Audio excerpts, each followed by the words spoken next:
is everybody doing today? I'm going to bring it out a little bit because, woo, there we go. Okay. So this is just your midweek check-in because, you know, how are you doing? I just want to know how you're doing. I hope you're having as much fun working on your dragons as I am. He's coming out really good. So I like how the colors are represented. They're a little bit different than the colors that are in the render. So it's kind of nice. I mean, this orange is way brighter than the orange that's actually on here, but that's okay. It's looking okay. But yep, I'm enjoying it. Dreamer's Design, good job. Really good job. I'm excited to finish these two and start the next row because that row is part of his face. So we're going to get into the dragon part of the dragon here pretty soon. So what is happening with you guys? Do you guys have, you know, this ungodly, not fit for man or beast heat that is attacking everybody? Or is it relatively cool? Today and tomorrow are going to be the hottest days this week here. It's 87 today, 89 tomorrow. And then, yeah, we're gonna slip back down into the high 70s, I think. I'm telling you, I like our weather, but sometimes you pay a price for that. Let me just tell you that. And we have the worst roads in the world. But anyway, and the Whip and Chat is going to be up. I'm going to shoot for Friday, if not Friday, early Saturday in the AM. I should be posting it, but I'm going to shoot for Friday. That's the goal. But you know, I've had something that I had to deal with every day this week, except Friday. So pour myself a cup of tea and have a chance to do some research and prep time is taking a beating this week because there just hasn't been enough time. So, you know, what can I tell you? We'll get through it because we're Dragonites and that's what we do. We get through it. So I'm not worried. Really not worried. But, yeah, a little tense around some of these parts. But I've been, as you can see, been busily working along on my canvas, which, again, I have really enjoyed. The colors are beautiful. The drills have been really nice, just very little trash, just a teeny bit. And yeah, the colors are so much fun to get lost in. Love it. So yeah, I like it. And I like that it's befitting for the Dragonites because you deserve something high end, as you know. And I'm still taking my drawing and my watercolor class. I haven't painted these yet. But I finally freehanded a Dragonite. What do you guys think? Be honest. Ooh, Dragonite. I'm hoping when I paint it, it really pops out. Anyway, then I just did some, you know, some little cute drawings. Aren't these cute? So cute. The lady that I'm watching to learn to do the line work, so I can actually draw something before I paint, is, you know, she's nice. She's an older lady and she used to be an art teacher too, and yeah, she's really fun and she likes she calls it the sketch cute method. So yeah, so these are really fun. I had a good time with that and I'm learning a lot from her. And then my watercolor lady, we're doing we are doing a summer sketchbook, and so, you know, I think we're on day 4, which I have not done yet because I literally just got into my craft room because it's, again, been a busy day. So, but anyway, this is my sketchbook with the little Kelpie on it. So yeah, I've done a few things, but, well, I finally got to watercolor some of the ones I drew. So there's the satyr, or Pan if you prefer, because he's got a little pan flute there. The Sphinx, which I struggled with the body shape on this one. This should have been this way, and then I could have made it the body better, but Leprechaun, Genie, and a lamp. Medusa, there's the Loch Ness Monster. There's just a flower. That was a very early one. I was really just getting used to the paint with that one, and then a cupcake. So, yeah, so this was the beginning of the project. So we had to make this watercolor watermelon looking thing, and then we labeled it Summer 2026. So that was our first day of our sketch, and then the next day was a beach scene. I put some birds on there. I didn't put any little shells yet, but I think I'm going to. I think they'd be cute, so I'll probably put a few little seashells on there. And then day 3 was these little cone flowers. I added the, well, I guess are they black-eyed Susans? Is that what they're called? I put a little butterfly on there, but because I just felt like it needed something. But yeah, free-handed, me and the watercolors and a colored pencil, and that was it. So this is today. We're supposed to do big pictures of seashells. So we'll see. Anyway, so yeah, been busy. Been trying to stay out of the heat because I do not need the heat. I'm not a heat person. No, I will pass. Thank you very much. So yeah, it's been kind of interesting. We went yesterday for Neil's infusion, which, you know, was fine, and he did very well, and they're very, very nice to us. It's a little bit stressful in that it's also the hospital's chemo room. So there's a lot of people getting a lot of services for a lot of different reasons, you know. So yeah, it's been a thing. But, you know, we also met an older gentleman who's also in for, I think he's getting Kisunla, I think.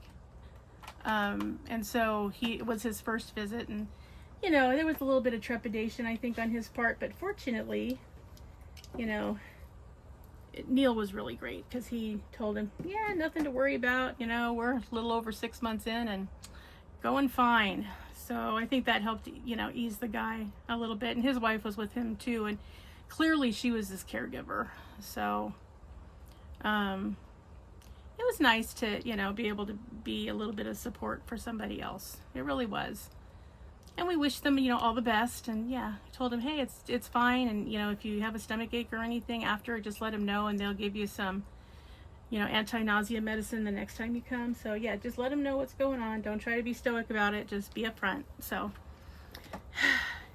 that happened. So I got a little bit of diamond painting done on the small unicorn diamond painting that I have been taking with me to work on while I'm there, because not a big area. It's hard to, you know, it's just a little, there's 2 little trays that are attached to the recliners that we sit in, and then you can bring the 2 trays together and have a little bit of space, but not a lot of space. Like, I could never take this one because there'd be no way I could work on it there. But the other one, I finally finished a whole row, so that was kind of nice. But yeah, the hardest part is when we first started there, they were, you know, you go in for your appointment, and as soon as they know that you've arrived, they start getting everything ready. Well, now they've changed it, and they don't even call the pharmacy yet to have the medicine set up until they've already got the IV hooked up and it's literally ready to go. And then they call the pharmacy and they give you your preliminary drugs if there are any. Neil has 2. And then they start, after that, then they will start the IV of the actual medicine. But the problem is, since they can't even order it until the IV is in and running appropriately, that adds so much time. So what used to take an hour and a half is now taking probably 2 hours and 15 minutes, which is not a bad thing, except that, you know, we're there at, you know, between 1 and 1:15 are usually his appointment times. And then we have to try to hurry up and get back before Jared's staff person has to leave at 4. And we're 2 towns away, so that means we have to rely on the traffic gods in order to get back in time. And yesterday they were really not smiling upon us. I mean, we were fortunate that we were only about a little less than 15 minutes late. And Jared's staff person, who was really nice, and she, you know, was fine. She stayed with him and everything, so that was good. But it's like, you know, you never know around here because the traffic is a total nightmare, and everybody knows it. So yeah, fortunately she's very helpful. I mean, but I worried because I know her mom is her daycare person. She has a 1-year-old, and I know that she wants to get home and, you know, take care of her baby. So, you know, but she stayed with my baby till I got back, which I really appreciated. So yeah, I'll be giving her a nice bonus for Christmas that she doesn't know is coming. So you know, just to give her some extra thanks for taking good care of Jared in my absence. I mean, she required, you know, significant amount of training because she was new to Jared, new to us, new to this type of work. She'd never done it before. And so the learning curve was, you know, was one heck of a long arch, okay? But, you know, we're all sticking to everything, and, you know, I think she's doing okay. He seems to like her, and she's good to him, so that's really all I needed. The only thing I worry about is whether or not she's going to be able to handle an actual emergency, especially if she can't reach me by phone. I'm not sure what she'll do. So that's the only situation. But I've let the company know that provides her. So they're going to have ongoing, you know, personnel training. So they're going to make sure that she gets some training relevant specifically to Jared, which is a good thing. So yeah, so far it's working out. You know, she's responsible, so that's a good thing, and that makes me happy. And yeah, it's working out, but I don't like to be late and be on somebody else's time, you know, like that really bugs me. But we tried as hard as we could, and we couldn't get back here any faster. There was, for one thing, there was an accident on the other side of the freeway, and they were backed all the way up. And so I think our side was mostly looky-loos, which drives me a little bit crazy because I'm like, guys, come on, it's a pedal on the right. You know which one it is. So that was, you know, an unusual event. I mean, we usually get home with 15 or 20 minutes to spare. This time, however, not so much. So I was like, oh, sorry, I'm sorry, I didn't mean to be late. She's like, no, it's really okay. Thank you. And I told her, you know, one of these days, if you want to get out of here a little early, you want to leave 15 or 20 minutes early, yeah, go for it. I won't say anything if you won't. So we're working it out. But yeah, she's fine. She's very even-tempered, which I appreciate. I mean, she's, I can't really get a read on her because she's got quite the poker face. But, I mean, she's, you know, she had all the standard Department of Justice clearance and, you know, looking into her history, looking in to see if she had a record, all of that. So, you know, we know she's okay. I mean, she's not, you know, anybody that is concerning, really. It's just, you know, she's just never been in the business before. So it's hard to be a caregiver for disabled people. I mean, you have to learn, you know, all the ins and outs of it, and she's learning. So I mean, she's putting in the effort, so I appreciate that. And I love the fact that she never argues, you know, it's like, hey, I need you to pick up his medication while you're out, or, you know, his appointment got rescheduled, so I need you to take him to this therapist or that, whatever. She's like, oh, okay, no problem. And she's been reliable, so really appreciate that, because we've had reliability issues in the past. But yeah, she's been really good. So I think she's doing fine. I just, you know, some of it's just me being concerned because I've kept that child safe and secure and away from the forces of evil that want to devour him for 30 years. So it's hard to trust anybody else to do that in my stead, but I need to because I'm not going to live forever. And it's an important thing for Jared to learn that he can be safe with other people, which is why I get a little concerned about, you know, her being able to handle a real emergency, which she has not had with him yet.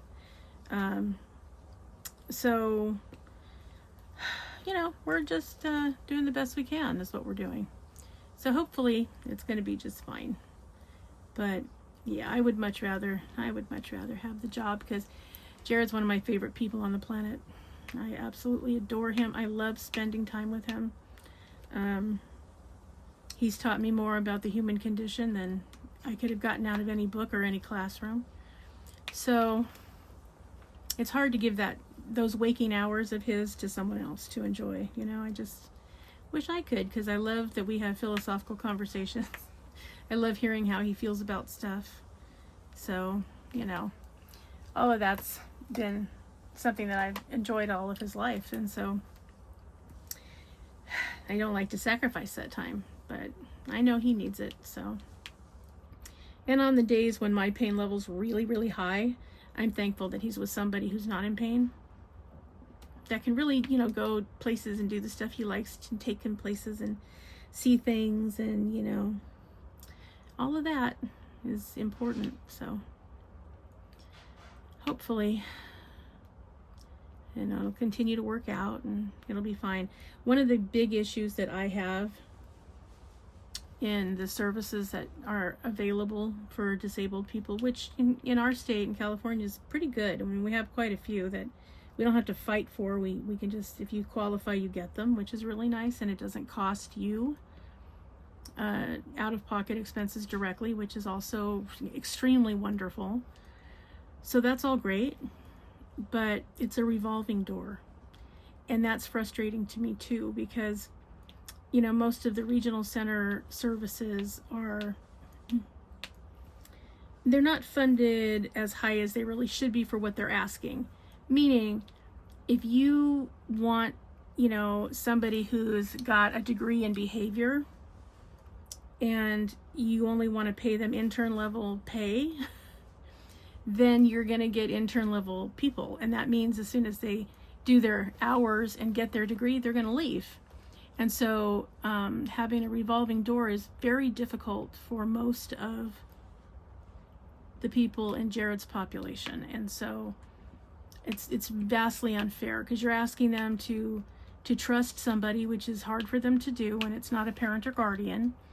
And then you no sooner get them to trust them, and then they leave, and you're like, now he's expected to trust somebody else. I mean, I don't even tell him anymore. I just tell him, you know, you need to let me know how you feel, or if, you know, something goes on and you don't think it's right, or, you know, anything that makes you uncomfortable, I need you to tell me, because, you know, not being with him, I don't always know. And I told him, you know, he does have good instincts. And I said, you know, somebody tells you to do something that doesn't seem right, or you feel weird about it, or you don't think you should be doing it.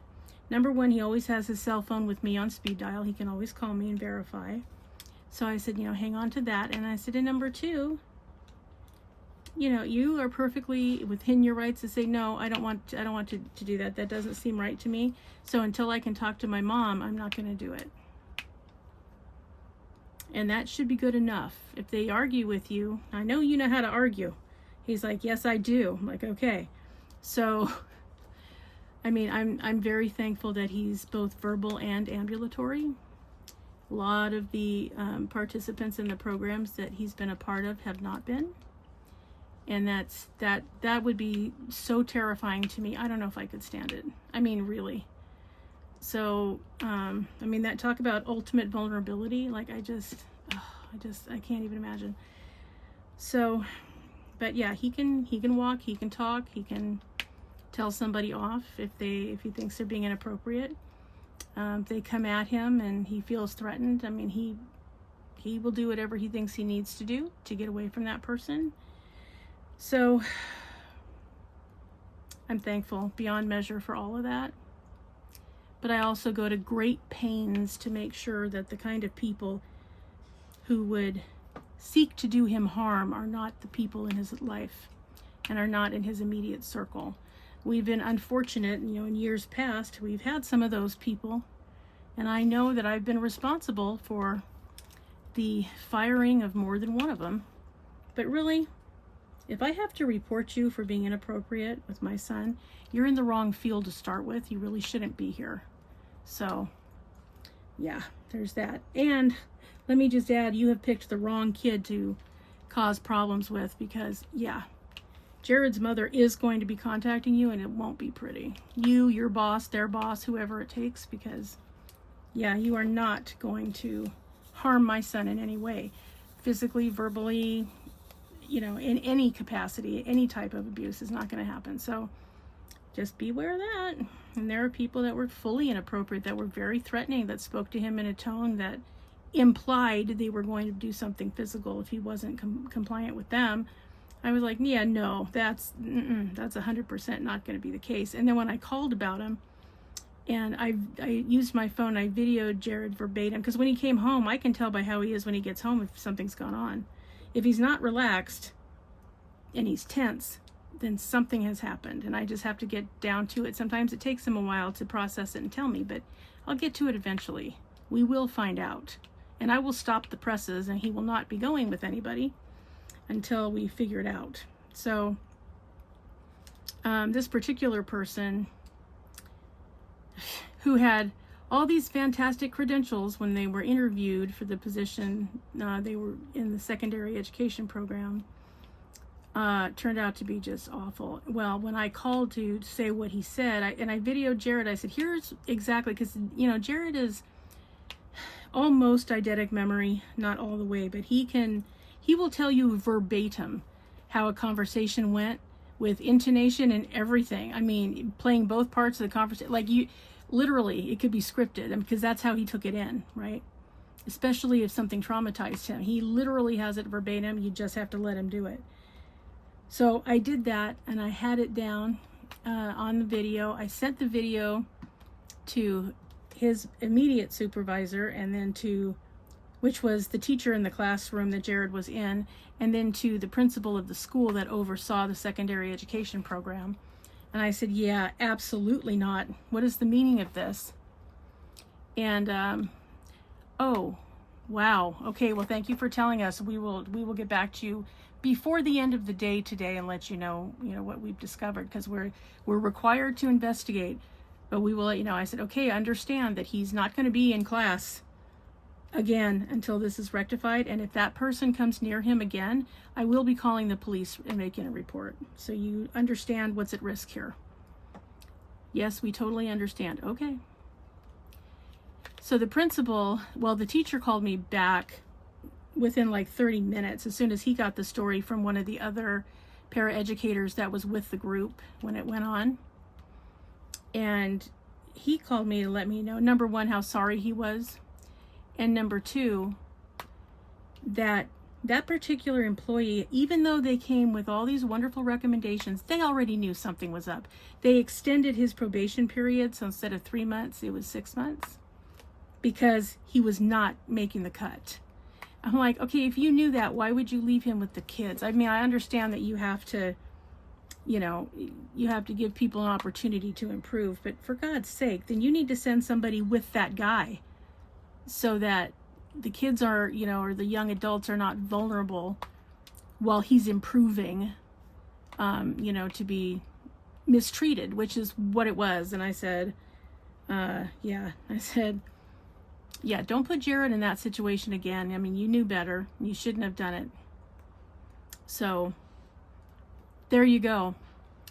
So yeah, I expect you to rectify it. Well, then on the principal call 2 or 3 hours later, she let me know that she was so incredibly sorry, that it was a pet peeve of hers how this population is treated, and that she feels very strongly that they not be treated inappropriately. And so she was very upset and very angry, and she said he has been removed from our employ. So she said, thank you for reporting it, because yeah, he is, while he's still on his extended probation, that was all it took. And I said, okay. And I said, well, that's unfortunate. I know how hard it is to get people to work in this field, especially long term.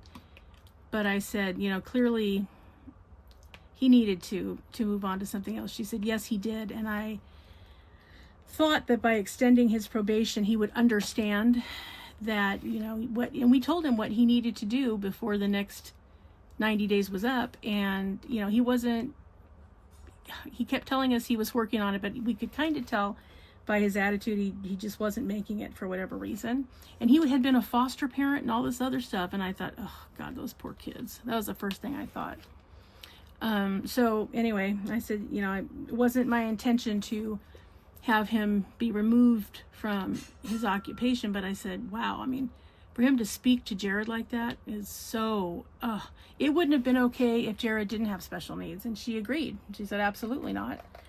And so, and it wasn't just Jared, like he'd had a couple of issues with some other students. And so, yeah, it just was not working out. But, most school districts have a policy where once you get in, it's hard to be taken out. You have to really, you have to really not take it to heart when you're being warned about something. So I said, well, I said, I was prepared to say, for you to do whatever you felt you needed to do. But I said, I was just going to tell you, just make sure he's not around Jared. I mean, if you wanted to let him finish it out, that, his probation period, that was totally up to you. But I was just going to tell you, yeah, I don't want him anywhere near my son or working with him or anything, or even in the same vehicle with him. Like, I don't want them to have interaction, period. She goes, oh no. She said, as you know, I'm well versed with Jared, which I did know because she had been the principal of both his high school program and his secondary education program. And so she said, he's one of my favorites. And I said, well, thank you. Me too. He's one of my favorites too. And she just laughed. She goes, yeah, I don't want anybody ever speaking to him like that. She said, I can only imagine how you felt because I was livid. I said, yeah, I wasn't happy. And I said, it was good that, we didn't speak till now because I needed a couple hours because, I wasn't happy. I don't like to let somebody have the times with Jared that I would like to be having with him. And then for somebody to mistreat him, nope, that's not going to be a thing. And she said, if it's okay with you, she apologized again, but she said, if it's okay with you, I would like to take Jared to a special lunch with me tomorrow and apologize to him, specifically. I said, I think that's really nice. I said, well, thank you for doing that. I'm sure he will really enjoy that, which he did. But, like I said, if you can get the good people to be around, it's so much better. So that's my goal, is just to have people in his universe be the good ones and not the ones where they have to be monitored because, no. Don't like that. So, that's just one of those kind of situations. But I'm like, and I've tried to tell them.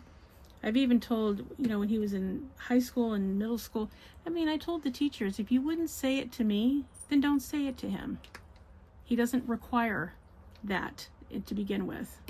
So, if you treat him like you would treat a coworker, you will have no problem with him. Because what we don't realize is that we treat our coworkers with a little bit extra respect because we want to keep our jobs, right? And hopefully because they deserve to be treated that way, right? So if you just do that, you're not going to have any issue with him. But he was brought up to believe that, his opinion mattered. How he felt about something made a difference. He couldn't always get what he wanted out of it for lots of different reasons. But, that he was a valuable person. And so that's how he expected to be treated. So when you get somebody who talks down to people, they're the ones that have a problem with Jared. And I have to say, when they explain to me what the problem is, whenever they have to call me, I totally understand why they have a problem with them. And I said, well, what you've done is you've talked down to him and he's ghosting you. And that's sort of the way it works. So, good luck because... And sometimes I go, what do you mean? I said, okay, tell me what you said. So they would tell me. And I said, would you say that to my face? If I were, say, in your employ or if I were your colleague, would you say, well, of course not. I said, okay, well, then that's the problem. So... some of them had to learn the hard way. Some of them learned the easy way. And then, the others would call me and just say, I just have to tell you what a delight he is. He's always respectful. He's always polite. He never forgets to say please and thank you or excuse me. It's like, he's just fitting in beautifully. And I love those calls because there aren't very many of those. Even if it's true, they don't usually tell you about it. But I made a point of trying to become friendly or on a friendly basis with the people in Jared's life, because they also needed to know that you're going to see me and you'll see me more if things are not being done the way they're supposed to be being done. You'll see me a lot less if they are being done that way. So they knew going in, what my expectation was, what their expectation was. They let me know, which was fine. So, because I told them, if you want me to support you in something that you're doing, number one, you need to tell me about it. And number two, and tell me, your justification. Why are you doing this? And, what is it supposed to accomplish? And then I'll support you. But there are some things that I cannot support you in. Like if you know, he had some kind of behavioral outburst over something, you know, at 10 o'clock in the morning. Okay, I'm not going to be able to help you with that at 3 o'clock or 4 o'clock in the afternoon. So we need to brainstorm about what you can do, because you're going to have to handle that, you know, while you're there with him. It's just like if he's giving me a problem about laundry and doing the laundry or picking up his room or, you know, taking care of the dogs, I don't call you to ask you what to do. I mean, it's the same thing. You have to act when it's happening. You cannot wait. Otherwise, it doesn't relate to the situation. That's what you do with kids that are typically developing, not what you do with kids with special needs, because you have to be able to relate it. Otherwise, it's punitive for no reason. They don't connect it. They don't correlate it. So, yeah. So we brainstormed, came up with some things that the teacher could do that I was okay with her doing, and yeah. And I was able to front load Jared to say, hey, you know what? If you do this in class, your teacher's going to respond by doing this, and I've told her that I'm okay with that. Well, Mom, why'd you say you were okay with it? I said, because you're not supposed to be doing that. So, you know that. So, that is the consequence of your actions. So he didn't like it, but he acknowledged that yes, if it was, you know, if he was doing that and he wasn't supposed to, that was an appropriate thing to do. Yeah. So, yep. So anyway, that is a long way of saying that I'm very jealous of the time that other people get to spend with him, that I don't get to spend with him, even though it's important for both of us that he do that. But yeah, it's just rough. But yeah, he's doing really good though. I'm very, very proud of him and how he's taken to the new people, and you know, how much of a help he's been around here when we've had appointments and stuff. And you know, he's really always great about, you know, picking up dog pads if we have some that have had accidents, and you know, filling water dishes and cleaning the food dishes, and you know, all of those kinds of things. So yeah, we're really lucky. He's a good guy. But yeah, that's what's been happening around here. I realize it's not what's been probably going on with all you guys, but what has been going on with you guys? Let me know in the comments section. What has been happening in your week? Because I know it's something. It's always something with us Dragonites, right? There's always something happening in our lives. So, are you going on vacation? Did you go on a vacation and now you're back? Are you getting ready to go on a vacation? Are you kind of stuck where you are? Are you going to take a staycation? What are you going to do? Because boy, I'll tell you, this heat being like it is, I just want to stay in my house with the air conditioner on and not ever go across the threshold into the sauna. Not doing it. So, yeah, I'm sort of just hanging out. I mean, we had to go yesterday because Neil had an appointment, and we have someone coming to the house tomorrow to work with my angry Chihuahua. And so, you know, interaction that we had to do. And, you know, it's the first couple weeks of the month, so, you know, there's always bills to pay and groceries to get, and yeah, you know, all that life stuff. We have to do all that adulting, which takes away from our crafting time, which is really annoying. But yeah, that's what's been going on. So we've been doing that, and so yeah, that's what's been happening, Dragonites. So let me know what's going on. I will endeavor to get that whip and chat up, like I said, on Friday. If not, Saturday, hopefully before noon, you will see it. And we're going to be talking about, the Game of Thrones and House of the dragons. And, you know, just doing a summary and what's new with them, and, you know, what we think is going to happen forthcoming, you know, in the near future, or what did happen to them if they've already had their moment in the sun. So, yeah, that'll be what we're going to be talking about for this week's Whip and Chat. Possibly might run over to next week. We'll have to see how it goes, but that's on the agenda for this week. And we will continue on with our canvases. Again, I hope you guys are really enjoying it. I mean, you can see how quick and easily, you know, these come together, and really nice drills. So yeah, Dreamer Designs did a really great job on this one. I'm really pleased with it. So, all right, guys, I think I have chewed your ear off long enough, and I'm sure you're tired of hearing my voice now because we're in 2 out of 3 events for the summer. Yee! Next month we'll be doing Zodiac. So, yeah, if you're not signed up, get signed up. If you need to get a canvas, be on the lookout. See which ones you'd like to do, and we will carry on. All right, Dragonites. And remember, the world needs your amazing abilities and your talents and your calm and your intellect and all of the things that make you a Dragonite. The world needs it now more than ever before. So remember, always be a dragon. Spread your wings. Protect those you love. Have fiery passion. Stay strong, slay your fears, and always fly high, rise up, and soar. All right, Dragonites, have a wonderful rest of the week, and I hope to see you on Friday with the Whip and Chat. And I will see you in the next video. We're going to have a product review package that should be here anytime. So that's on the agenda. It's just not here yet, guys. So, but when it gets here, I will be talking to you about it. All right, guys, have a great rest of the week, and I will talk to you soon. Bye-bye.